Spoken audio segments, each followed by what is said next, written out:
Assalamualaikum warahmatullahi wabarakatuh. Alhamdulillah, salatu wassalamu ala rasulillah Muhammad ibn Abdillah wa ala alihi wa sahbihi wa man wala. Subhanaka la ilma lana illa ma 'allamtana innaka antal alimul hakim.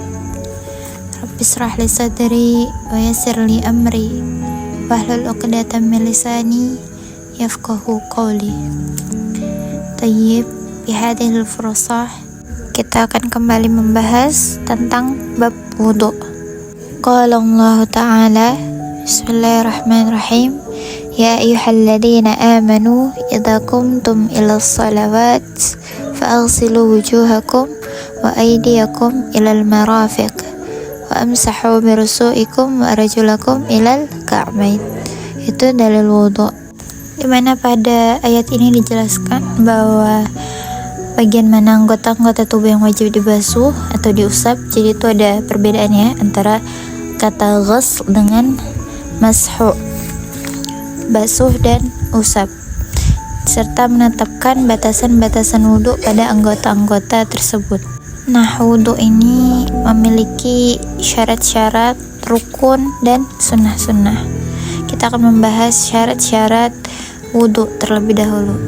Syarat wudu ada 8. Yang pertama yaitu Islam, kemudian berakal, tamyiz atau mumayyiz, orang yang mampu membedakan antara yang baik dan buruk, yang benar dan yang salah, seperti itu. Kemudian yang kelima yaitu hendaknya memakai air yang suci lagi mensucikan, tahiran wa mutahhiran. Yang keenam, memakai air yang mubah. Yang ketujuh yaitu hendaknya didahului oleh istinja atau istijmar. Kemudian yang terakhir yaitu yang ke-8, menghilangkan apa yang menghalangi sampai air ke kulit.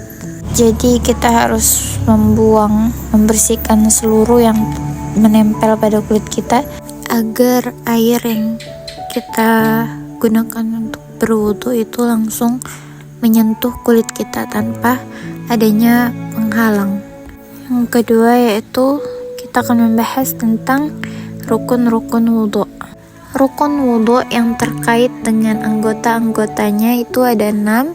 Yang pertama yaitu membasuh wajah secara sempurna, termasuk berkumur-kumur dan masukkan air ke dalam hidung. Itu yang dimaksud dengan membasuh wajah secara sempurna. Ayatnya apa? Fa'ghsilu wujuhakum, maka basuhlah wajahmu. Jadi kalau kita berwudu tapi kita tidak membasuh wajah dengan sempurna, kita tidak kumur-kumur atau tidak membersihkan hidung dengan air, itu wudunya tidak sah. Yang kedua yaitu membasuh kedua tangan termasuk kedua siku.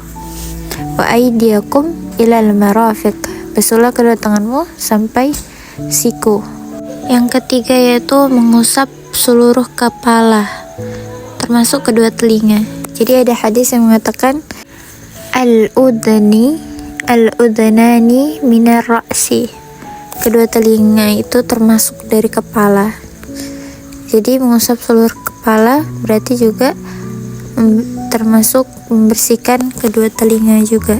Kemudian yang keempat, membasuh kedua kaki bersama kedua mata kaki. Jadi dalam ayat ini menjelaskan bahwa kedua mata kaki termasuk dari bagian yang dibasuh. Yang kelima ada tertib, berurutan. Jadi dalam wudu itu juga kita harus sesuai dengan sebagaimana firman Allah dijelaskan apa dulu? Membasuh wajah, kemudian membasuh tangan hingga ke siku, mengusap kening atau kepala, kemudian membasuh kaki hingga mata kaki. Nah, itu kita harus melakukan urutan-urutan wudu itu dari awal hingga akhir, tertib, berurutan, secara berurutan. Yang keenam yaitu berkesinambungan.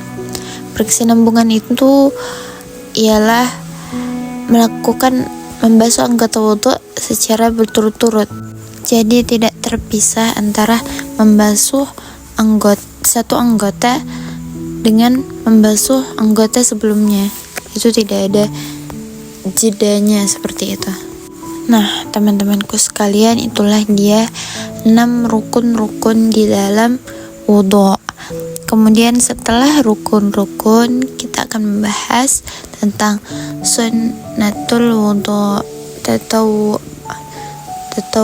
wudhu. Yang pertama yaitu bersiwak. Banyak hadis Nabi yang memerintahkan kita untuk bersiwak sebelum berwudhu. Salah satunya yaitu hadis Nabi, laula an asyaqqa ala ummati fa amartahum bisiwak inda kullil wudhu. Apa kata Nabi? Laula an asyaqqa, jika aku tidak khawatir memberatkan umatku, ala ummati fa amartahum bisiwak, maka aku perintahkan mereka untuk bersiwak inda kullil wudhu, setiap kali mereka berwudhu. Kemudian sunnah yang kedua yaitu membasuh telapak tangan 3 kali di awal wudhu sebelum membasuh wajah. Nah, kan kita setelah membaca bismillah tuh, kita akan membasuh telapak tangan 3 kali. Itu kan, itu termasuk dari sunnah wudhu. Kemudian saudara-saudariku sekalian, sunnah wudhu itu juga termasuk berkumur dan membersihkan hidung sebelum membasuh wajah. Jadi kan kita membasuh telapak tangan 3 kali, kemudian berkumur dan membasuh hidung. Itu termasuk sunnah dalam berwudhu. Kemudian apalagi yang termasuk dari sunnah wudhu? Ini bagi laki-laki yaitu menyela-nyela janggut yang tebal dengan air. Jadi laki-laki yang punya janggutnya, ya disunahkan untuk menyela-nyelanya agar air itu sampai ke kulit. Kemudian apalagi teman-teman, yaitu mendahulukan bagian yang kanan dari yang kiri. Nabi juga sudah mencontohkan kepada kita untuk senantiasa mendahulukan yang kanan daripada yang kiri. Nah, sunnah yang terakhir yaitu menambah 1 kali basuhan hingga menjadi 3 kali pada saat membasuh wajah, tangan, dan kaki. Nah, jadi kalau udah 3 kali itu udah mencapai kesempurnaan. 3 kali itu udah maksimalnya. Nah, itulah tadi syarat-syarat, rukun-rukun, sunnah-sunnah daripada berwudhu. Saudaraku sekalian, selanjutnya kita akan membahas tentang sifat wudhu. Yang pertama yaitu berniat sebagaimana yang telah disyariatkan, lalu membaca basmalah, kemudian membasuh kedua telapak tangan 3 kali. Ini merupakan sunnah ya. Kemudian berkumur-kumur, menghirup air ke dalam hidung 3 kali dan membuang air dari hidung dengan tangan kiri. Ini namanya istinsyak ya. Setelah itu membasuh wajah 3 kali. Jadi batas dari membasuh wajah itu dari tempat tumbuhnya rambut. Nah, itu batas atasnya membasuh wajah. Kemudian batas bawahnya itu 2 tulang rahang bawah dan janggut. Itu batas dari bawah membasuh wajah. Kemudian membasuh tangan.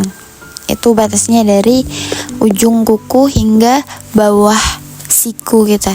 Selanjutnya yaitu membasuh kepala dan membasuh telinga. Jadi kepala itu merupakan bagian dari telinga. Yang terakhir yaitu membasuh kaki bersama dengan mata kaki sebanyak 3 kali. Saudara-saudariku sekalian, itulah dia pembahasan tentang babul wudhu kita pada hadhil fursah. Semoga dapat bermanfaat bagi kita semua. Akhirul kalam, Allahumma muwaffiq ila aqwamit thoriq. Wassalamualaikum warahmatullahi wabarakatuh.